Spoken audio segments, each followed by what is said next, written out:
ಕರ್ನಾಟಕ ರಾಜ್ಯದ ಕಾರ್ಮಿಕ ಮಂತ್ರಿ ಸಂತೋಷ್ ಲಾಡನ್ ಯಾಕೆ ಕೆಣಕತ್ತೀರಿಯಪ್ಪ? ಕೆಣಕಾಕ ಹೋಗಬೇಡ್ರಿ. ಭಾಳ ಅಧ್ಯಯನ ಮಾಡಿದಂಥ ವ್ಯಕ್ತಿ, ಭಾಳ ಸ್ಟಡಿ ಮಾಡಿದಂಥ ವ್ಯಕ್ತಿ, ಅಭ್ಯಾಸ ಮಾಡಲ್ದನ ಎಲ್ಲ ಬೈಪಾಟ್ ತನ್ನ ಮಿದುಳಿನಿಂದ ಪಟಾಪಟ್ ಅಂಕಿ ಅಂಶ ರಾಜ್ಯ ಮತ್ತು ಕೇಂದ್ರ ಸರ್ಕಾರದ ಹಣಕಾಸಿನ ವ್ಯವಸ್ಥೆ ಬಗ್ಗೆ ಬೈಪಾಠ ಮಾಡುವ ಗಿಳಿಪಾಠ ಮಾಡುವಂಥ ಸಂತೋಷ್ ಲಾಡನ್ ಯಾಕೆ ಕೆಣಕ್ತೀರಿ?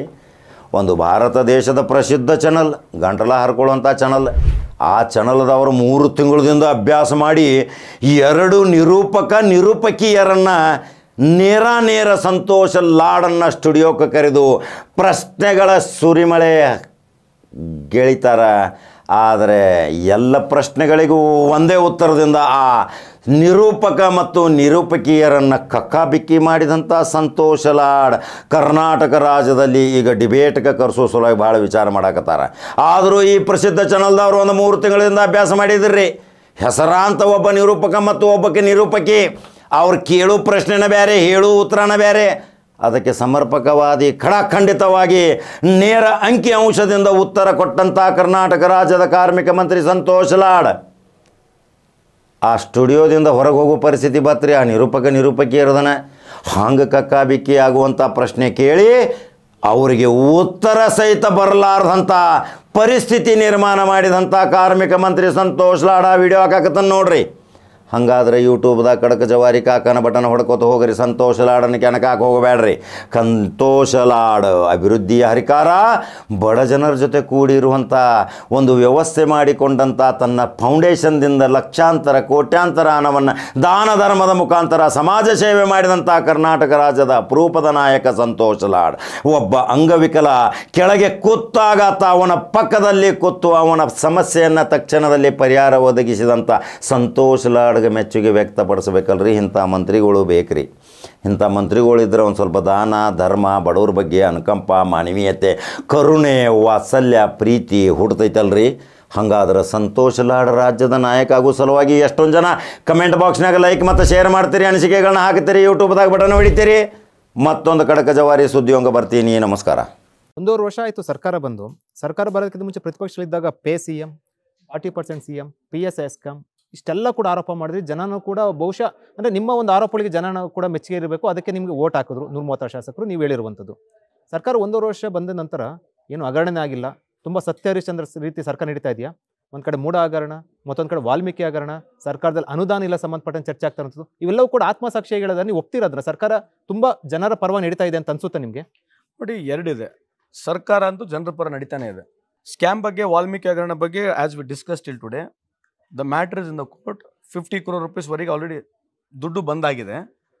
ದುಡ್ಡು ಹೆಂಗೆ ಬಂದಾಗಿದೆ ಎಂದಾಗಿಲ್ಲ, ನಿಮಗೆ ಇವತ್ತು ನಾಳೆ ಮಾಹಿತಿ ಬಂದುಬಿಡ್ತದೆ. How the money is been recovered, who is the person has taken money, who has come, because it's a matter in the judiciary. I don't want to speak. ಬರುತ್ತೆ, ನಿಮಗೆ ಬರುತ್ತೆ. If somebody is been found, again we will come and say, if any of our minister or any political person ನಮ್ಮ ಕಡೆಯಿಂದ ಯಾರನ್ನ ಆಗಿದ್ರೆ that will accept it ಆಗಿದೆ ಅಂತ ಹೇಳ್ತೀನಿ. ಯಾಕಂದರೆ ರೆಕಾರ್ಡ್ ಸಿಕ್ಕತ್ತೆ. ಈಗ ರೆಕಾರ್ಡ್ಸ್ ಯಾವುದೂ ಇಲ್ಲ. It's still an allegation. Yes, ತಪ್ಪಂತೂ ಆಗಿದೆ. ಯಾರು ಮಾಡಿದಂತ ತಪ್ಪಸ್ತರನ್ನ ಕಂಡುಹಿಡಬೇಕು. 3 ಏಜೆನ್ಸಿ ಇದ್ದಾವೆ. ಅದ್ರ ಬಗ್ಗೆ ಐ ಆಮ್ ಗಿವಿಂಗ್ ವಾಲ್ಮೀಕಿ ಹಗರಣ ಬಗ್ಗೆ ಕೊಟ್ಟೆ. ಮೂಢ ಹಗರಣ ಬಗ್ಗೆ ನೀವು ಕೇಳಿದ್ರಿ. ಏನು ಮೂಢ ಹಗರಣ? ಏನು ನಿಮ್ಮ ಪ್ರಕಾರ ಏನು ಹಗರಣ? ನನ್ನ ಪ್ರಶ್ನೆ ಬಂದಿರುವಂಥದ್ದು, ಮೂಢ ಹಗರಣ, ವಾಲ್ಮೀಕಿ ಹಗರಣ ತುಂಬ ಡೀಪಾಗಿ ಡಿಸ್ಕಷನ್ ಮಾಡೋಕ್ಕಿಂತ ಈ ಎಲ್ಲ ಆರೋಪಗಳು ಹಗರಣ ಬಂದಾಗ ಸರ್ಕಾರದ ವರ್ಚಸ್ಸಿಗೆ ಧಕ್ಕೆ ಬಂದಿದೆ, ಪಕ್ಷದ ವರ್ಚಸ್ಸಿಗೆ ಧಕ್ಕೆ ಬಂದಿದೆಯೋ ಇಲ್ವೋ? ಅಂದ್ರೆ ಯಾವಾಗಲೂ ಯಾವುದೇ ಅಲಿಗೇಷನ್ಸ್ ಬಂದಾಗ ಎಲ್ಲರಿಗೂ ಧಕ್ಕೆ ಬರ್ತಕ್ಕಂಥ ಸಹಜ ಇದೆ. ಈಗಿನ ಧಕ್ಕೆ ಬಂದಿಲ್ಲ ಅಂತ ಹೇಳಂಗಿಲ್ಲ. ಯಾಕಂದರೆ ಡೆಂಟ್ ಮಾಡ್ಲಿಕ್ಕೆ ಭಾಳಷ್ಟು ಪ್ರಯತ್ನ ಆಗಿದೆ, ಇಲ್ಲ ಅಂತ ಹೇಳಲ್ಲ. ಅದನ್ನು ಫೇಸ್ ಮಾಡೋದೇ ಪೊಲಿಟಿಕ್ಸು. ಈಗ ಭಾಳಷ್ಟು ರಾಂಗ್ ಕೇಸಸ್ ಫಿಟ್ ಆಗೋದು ಇವೆಲ್ಲ ಇದೇನು ಹೊಸ್ತಾಗಿದೆಯಾ? ಅದೇ ನೀವು again coming back to MUDA. Again ನಿಮ್ಮ ಪ್ರಶ್ನೆ ಕೇಳಿದೆ, ನೀವು ಅಗಲ ಹಗರಣ ಅಂತ ಹೇಳ್ತೀರಿ. ಏನು ಹಗರಣ ಅನ್ನೋದು ಒಂದು ಸ್ವಲ್ಪ ನೀವೇ ಹೇಳಿ, ನನಗೆ ಹೇಳಿ. ಮುಖ್ಯಮಂತ್ರಿಗಳ ಪ್ರಭಾವ ಅಂದ್ರೆ ಸಿದ್ದರಾಮಯ್ಯನವರ ಪ್ರಭಾವವನ್ನ ಬಳಸಿ ಅರ್ಹರಿಲ್ಲದೆ ಹೋದ್ರೂ ಕೂಡ ಹೆಚ್ಚಿಗೆ ಬೆಲೆ ಬಾಳುವಂತಹ ಸೈಟ್ ಅನ್ನ ಅವರ ಪತ್ನಿಗೆ ನೀಡಲಾಯಿತು. ಕರೆಕ್ಟ್ಮಾ? ಇದರಲ್ಲಿ ಅದಕ್ಕೆ ಮೊನ್ನೆ ಕ್ಲಾರಿಫಿಕೇಶನ್ ಕೊಟ್ಟೆ. 2 ಥರದ ಸೈಟ್ಗಳು ಸಿಗ್ತವೆ ಎಲ್ಲರಿಗೆ. ಒಂದು ವೇರ್ ಗೌರ್ಮೆಂಟ್ ಕ್ಯಾನ್ ಗಿವ್, ನಿಮಗೆ ನಾಳೆ ಮೆರಿಟ್ ಮೇಲೆ ನಿಮಗೆ G ಕ್ಯಾಟಗರಿ ಸೈಟ್ ಕೊಡ್ಬೋದು. ಯಾರು ನಾಳೆ ಸರ್ಕಾರ ಮನಸ್ಸು ಮಾಡಿದ್ರೆ ನಿಮಗೆ G ಕ್ಯಾಟಗರಿ ಸೈಟ್ ಕೊಡ್ಬೋದು. ಇದು ಪ್ರಿಯಾರಿಟಿ ಆಫ್ ಎ ಗೌರ್ಮೆಂಟ್. ಇದು ಮಿಸ್ಯೂಸ್ ಆ್ಯಕ್ಚುಲಿ. ನಾನು ನಿಮಗೆ ಕೊಡ್ಬೋದು, ಅವ್ರಿಗೆ ಕೊಡ್ಬೋದು, ಈ ಥರ ಎಲ್ಲರಿಗೆ ಕೊಟ್ಕೊಂಡು ಬಂದಿದೆ. BJPದವ್ರಿಗೆ ಕೊಟ್ಟಿದ್ದಾರೆ, ಕಾಂಗ್ರೆಸ್ನವ್ರಿಗೆ ಕೊಟ್ಟಿದ್ದಾರೆ, ಜುಡಿಷಿಯರಿ ಲೇಔಟ್ನಲ್ಲಿ ಎಲ್ಲ ಜುಡಿಷಿಯರಿ ಸಿಸ್ಟಮ್ನವ್ರಿಗೆ ಕೊಟ್ಟಿದ್ದಾರೆ, ಬ್ಯೂರೋಕ್ರೆಟ್ಸಿಗೆ ಕೊಟ್ಟಿದ್ದಾರೆ, ಅವಾರ್ಡ್ ವಿನ್ನರ್ಸಿಗೆ ಕೊಟ್ಟಿದ್ದಾರೆ. ಏಕಲವ್ಯ ಅವಾರ್ಡ್ ವಿನ್ನರ್ ಇರ್ಬೋದು, ಕರ್ನಾಟಕ ರಾಜ್ಯೋತ್ಸವ ಅವಾರ್ಡ್ ಇರ್ಬೋದು, ಭಾರತ ರತ್ನ ಅವಾರ್ಡ್ ಇರ್ಬೋದು, ಎಲ್ಲ ಅವಾರ್ಡ್ಗಳಿಗೆ ಎಲ್ಲ VIPsಗಳು ಎಲ್ಲರಿಗೆ ಸೈಟ್ ಕೊಡ್ತಾನೆ ಬಂದಿದ್ದಾರೆ. ಕರೆಕ್ಟಾ? ಅದಕ್ಕೆ there is no constitution, there is no act ಇಲ್ಲ ಇಂಥವ್ರಿಗೆ ಕೊಡಬೇಕಂತ ಹೇಳಿ. ಇಲ್ಲಿ ಆ್ಯಕ್ಟ್ ಇದೆ. ಏನು ಆ್ಯಕ್ಟ್ ಇದೆ? ಮೂಡಾ ಪ್ರಕರಣದಲ್ಲಿ, ಮೂಡಾದಲ್ಲಿ ವಿಶೇಷವಾಗಿ 3 ಎಕರೆ ಎನ್ಕ್ರೋಚ್ಮೆಂಟ್ ಆಗಿದೆ. 3 acres has been encroach by whom? MUDA encroachment. Encroachment ಆದಾಗ ಬೈ ಪ್ರಾವಿಷನ್ ಆಫ್ ಆ್ಯಕ್ಟ್, ನೀವು CM ಇದ್ರು ಇಲ್ಲೋ, ಇವ್ರು CM ಇದ್ರು ಇಲ್ಲೋ ಇಲ್ಲೋ, mandatory they are suppose to give the land. ಇದು ಬೈ ಲಾ. ಚರ್ಚೆ ಬಂದಿರೋದೇ ಸೈಟ್ ಕೊಟ್ಟು ಜನರಿಗೆ ಕನೆಕ್ಷನ್ ಮಿಸ್ ಆಗೋ ರೀತಿಯಲ್ಲಿ ಹೇಳ್ಬಾರ್ದು. ಇವಾಗ ನೀವೇ ಹೇಳ್ದಾಗೆ ಮೂಡ ಎನ್ಕ್ರೋಚ್ ಮಾಡಿರೋ ಲ್ಯಾಂಡ್ ಅನ್ನ ತಗೊಂಡಿದ್ದೇ ತಪ್ಪು. ಬೇಸಿಕಲಿ ಅಲ್ಲಿಂದ ಪ್ರಾರಂಭ ಆಗಿರೋದು ಅಲಿಗೇಷನ್. ಮೂಡ ಎನ್ಕ್ರೋಚ್ ಮಾಡಿ ಲೇಔಟ್ ಮಾಡಿರುವ ಲ್ಯಾಂಡ್ ಅನ್ನ ಕೃಷಿ ಭೂಮಿ ಅಂತ ಹೇಳಿ ಖರೀದಿ ಮಾಡಿದ್ದಾರೆ. ಯಾರು? ಸಾಮಾನ್ಯರಲ್ಲ, ಮುಖ್ಯಮಂತ್ರಿಗಳ ಸಂಬಂಧಿ ಖರೀದಿ ಮಾಡಿರೋದು. ಅಲ್ಲಲ್ವಾ ತಪ್ಪು ಅಂತ ಹೇಳಿ ಬರ್ತಾ ಇರೋದು. ಒಂದು ಲ್ಯಾಂಡ್ ಆಫ್ ರೆಕಾರ್ಡ್ಸ್ ಹಿಸ್ಟ್ರಿ ಬರನ್ನ ನೀವು ಫಸ್ಟ್ ಇದ್ರ ಬಗ್ಗೆ ಕೇಳಿದ್ರಿ. ಎನ್ಕ್ರೋಚ್ಮೆಂಟ್ ಆಗಿದೆ ಲ್ಯಾಂಡು, ಅದಕ್ಕೆ ಕಾಂಪನ್ಸೇಷನ್ ಕೊಡ್ತಕ್ಕಂಥದ್ದು ರೈಟು. ನೀವೀಗ ಓನರ್ಶಿಪ್ ಆಫ್ ಲ್ಯಾಂಡ್ ಬಗ್ಗೆ ಮಾತಾಡ್ತಿದ್ದೀರಾ? ಹೌದು. ಆಯ್ತು, ಇಲ್ಲಿವರೆಗೆ ಇಷ್ಟೆಲ್ಲ ಮಾತಾಡಿರೋದಲ್ಲ, ಗವರ್ನರ್ ಹತ್ರ ಕೂಡ ಹೋಗಿದೆ ಈ ಇಶ್ಯೂ. ಎಲ್ಲನ ಓನರ್ಶಿಪ್ ಬಗ್ಗೆ ಚಾಲೆಂಜ್ ಇದೆ ಅಮ್ಮ? ಓನರ್ಶಿಪ್ ಬಗ್ಗೆ ಎಲ್ಲನ ಚಾಲೆಂಜ್ ಇದೆ ಲ್ಯಾಂಡ್ ಬಗ್ಗೆ?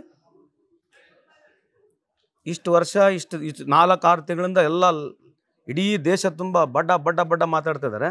ಯಾರನ್ನ ಇಲ್ಲಿವರೆಗೆ 7 ಕೋಟಿ ಜನಸಂಖ್ಯೆ ಕರ್ನಾಟಕದಲ್ಲಿರಲಿ ಓನರ್ಶಿಪ್ ಯಾರನ್ನ ಚಾಲೆಂಜ್ ಮಾಡಿದಾರಮ್ಮ?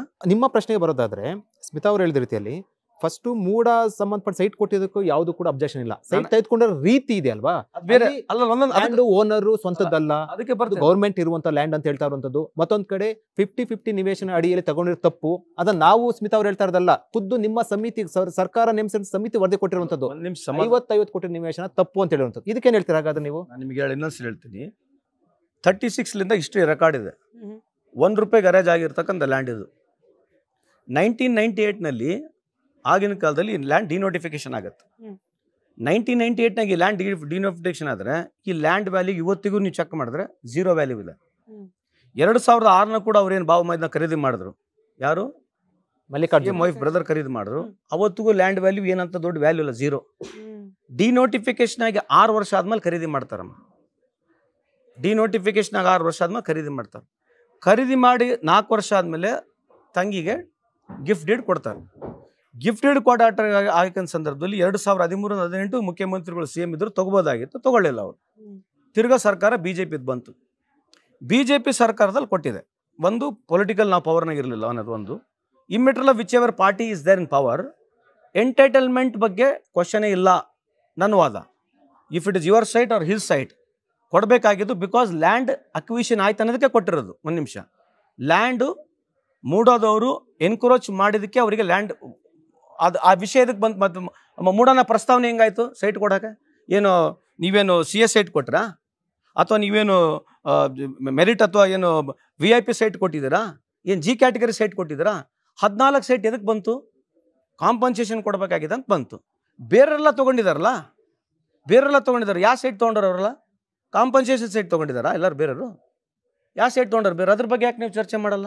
ನಮ್ಮಲ್ಲಿ 3 ಜನ ದೂರುದಾರರು ಬಂದಿದ್ದಾರೆ, ಅವ್ರ ಪರ ವಕೀಲರು ಬಂದಿದ್ದಾರೆ. ಅವ್ರೆಲ್ಲರೂ ಹೇಳ್ತಿದ್ದಾರೆ ಅಷ್ಟೇ, ಮುಖ್ಯಮಂತ್ರಿಗಳ ಹೆಸರು ಬಂದಿದೆ ಅಂತ ಹೇಳಿ ಅವ್ರ ವಿಚಾರ ಹೆಚ್ಚು ಪ್ರಸ್ತಾಪ ಆಗ್ತಿದೆ.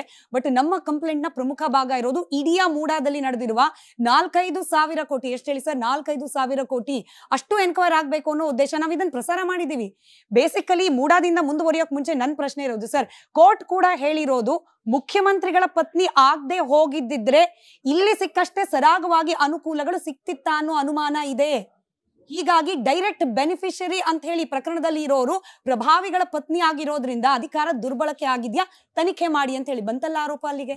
Before getting in to all those technical details, ನಾನು ಇನ್ನೂ ಟೆಕ್ನಿಕಲ್ ಹೇಳ್ಬೋದು ನಿಮಗೆ. ಇದು ಮೀಡಿಯಾ ಇದೆ ಹೇಳೋದಿಲ್ಲ, ಇದು ಟ್ರಯಲ್ ಪ್ರಶ್ನೆ ಅಲ್ಲ. ಇದು ನಾನು ಉಲ್ಟಾ ಹೇಳ ನಿಮಗೆ. ಏನಿತ್ತು ಅಂತಂದ್ರೆ ಪ್ರಾಸಿಕ್ಯೂಷನ್ನು ಕೊಡಕ್ಕೆ ಅಧಿಕಾರ ಐತಿಲ್ಲ ಅನ್ನೋದಷ್ಟೇ ಮಾತಿದ್ರು. ಕೋರ್ಟ್ ಹತ್ರ ಏನಿದೆ matter?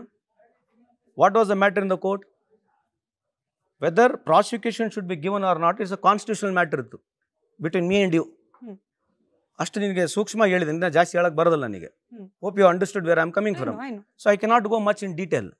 The matter was whether power is there to governor to issue such enquiry order or not ಅನ್ನೋದಕ್ಕೆ ಒಂದು ಅಷ್ಟು ಬಿಟ್ರೆ ಇದಕ್ಕಿಂತ ಬಿಯಾಂಡ್ ಹೋಗ್ಬಾರ್ದು ನನ್ನ ಪ್ರಕಾರ.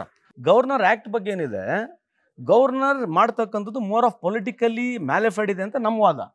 ಅದು ನಾವು ಹೇಳ್ತಾ ಇದ್ದೀವಿ. ನೀವು ನಮಗೆ ಉಲ್ಟಾ ಪ್ರಶ್ನೆ ಕೇಳಿದ್ರೆ, ಈಗ ನೀವು ಗವರ್ನರ್ ಬಗ್ಗೆ ಇಷ್ಟು ಮಾತನಾಡ್ತಿದ್ದೀರಿ, ಇಡೀ ಆಲ್ ಓವರ್ ಇಂಡಿಯಾ ಎಷ್ಟು ಗವರ್ನರ್ಗಳಿದ್ದಾರೆ? Why they are not so active? ಆಮೇಲೆ ಗವರ್ನರ್ಗಳ ಬಗ್ಗೆ ಸುಪ್ರೀಂ ಕೋರ್ಟ್ ತಮಿಳ್ನಾಡು ಗವರ್ನರ್ ವಿರುದ್ಧ ಹೇಳಿರೋ ಸ್ಟೇಟ್ಮೆಂಟ್ ಗೊತ್ತಿದೆ ನಿಮಗೆ? I have seen, I have read. 48 ಇದು ರೆಕಾರ್ಡ್ನಾಗ ಇರಲಿ, ನೀವು ಪಿಕ್ಚರ್ ಮಾಡ್ಬೋದಮ್ಮ, ಇದು ಇರಲಿ. ಇನ್ನು ಸ್ವಲ್ಪ ಇನ್ನು 5 ವರ್ಷ ಆದ್ಮೇಲೆ ಈ ಪಿಕ್ಚರ್ ಎಲ್ಲ ಬೈಲಿಗೆ ಬರ್ತದೆ, ಭಾಳ ದಿವಸ ನಡೆಯೋದಲ್ಲ. ನೀವು ಇರ್ತೀನಿ, ನಾನು ಇರ್ತೀನಿ, ಕೇಳ್ಕೊ. ಈ ದೇಶದಲ್ಲಿ 48 ಜನ ಆರೋಪಿಗಳು ಇರ್ತಾರೆ ವ್ಯಾಪಂ ಕೇಸ್ನಲ್ಲಿ, 44 ಜನ ಮರ್ಡರ್ ಆಗ್ತಾರೆ. ಎಷ್ಟಮ್ಮ? ಎಲ್ಲನೇ ಇದು ನ್ಯೂಸ್ ಇದೆಯಾ? ಯಾಕೆ ನ್ಯೂಸ್ ಇರಬಾರ್ದು? ಇದು it is one of the most crime, the organised crime in the whole world, where A1 to A48 ಇರ್ತಕ್ಕಂಥವ್ರು 44 ಜನ ಮರ್ಡರ್ ಆಗ್ತಾರೆ. ಈ ದೇಶದಲ್ಲೆಲ್ಲ ಚರ್ಚೆ ಆಗುತ್ತೆ ಅದ್ರ ಬಗ್ಗೆ. 44 ಪೀಪಲ್ ಹ್ಯಾವ್ ಬಿನ್ ಡೆಲೇಟೆಡ್, ಮರ್ಡರ್ಡ್. ಅಲ್ಲಿ ಏನಿಲ್ಲ, CBI ಇಲ್ಲ, FEMA ಇಲ್ಲ, ED ಇಲ್ಲ, ಗವರ್ನರ್ ಇಲ್ಲ, ಪ್ರೆಸಿಡೆಂಟ್ ಆಫ್ ಇಂಡಿಯಾನೂ ಇಲ್ಲ. ನೀವ್ ಯಾಕೆ ವ್ಯಾಪಂ ಕೇಸ್ ಬಗ್ಗೆ ಸಂತೋಷ್ ಲಾಡ್ ಅವ್ರು ಮಾತನಾಡ್ತಾರೆ, ನ್ಯಾಷನಲಿ ಯಾಕೆ ದೊಡ್ಡ ಧ್ವನಿ ಇಲ್ಲ, ಯಾಕೆ ಮಾತನಾಡೋಲ್ಲ? ಕೇವಲ ಮಾಧ್ಯಮಗಳನ್ನ ಬ್ಲೇಮ್ ಮಾಡೋದು ಮಾತ್ರ ಅಲ್ಲ, ನೀವು ಮಾತನಾಡ್ತಿದ್ದೀರಿ, ವಿ ಅಪ್ರಿಶಿಯೇಟ್, ನಮಗೆ ಖುಷಿ ಆಗುತ್ತೆ. ರಾಷ್ಟ್ರೀಯ ಮಟ್ಟದಲ್ಲಿ ಇದು ಯಾಕೆ ಚರ್ಚೆ ಆಗಲ್ಲ? ರಾಷ್ಟ್ರೀಯ ಮಟ್ಟಿಗೆ ನಾವು ಸುಮ್ಮನೆ ನೀವು ಕೇಳ್ತೀರಿ, ಮತ್ತೆ ನಾನು ಗಟ್ಟಿಯಾಗಿ ಮತ್ತೆ ನಿಮ್ಮ ಚಾನೆಲ್ ರಾಷ್ಟ್ರೀಯಕ್ಕೆ ತಗೋಬೋದಾಗಿತ್ತಲ್ಲ. ನಿಮ್ಮ ಮುಖ ನೀವು ಒಬ್ಬರು ಬಿಟ್ಟು ಯಾರು ಕೂಡ ಮಾತಾಡ್ತಾನೆ ಇಲ್ಲ. ಒಂದು ನಿಮಿಷ ರೀ, ಯಾರು ಮಾತಾಡ್ಲಿ ಬಿಡ್ಲಿ. Is it not your responsibility to take to the whole world? ಯಾಕೆ ಹೋಗ್ಬಾರ್ದಾಗಿತ್ತು ನೀವು? ಈಗ ನೋಡ್ರಿ, ನಮ್ಮನ್ನ ಪ್ರಶ್ನೆ ಕೇಳಿದ್ರೆ ನಾವು ನಿಮ್ಮನ್ನು ಕೇಳ್ಬಿಡ್ತೀವಿ. ಈ ನಮಗೆ ಗುರ್ತೈತಿ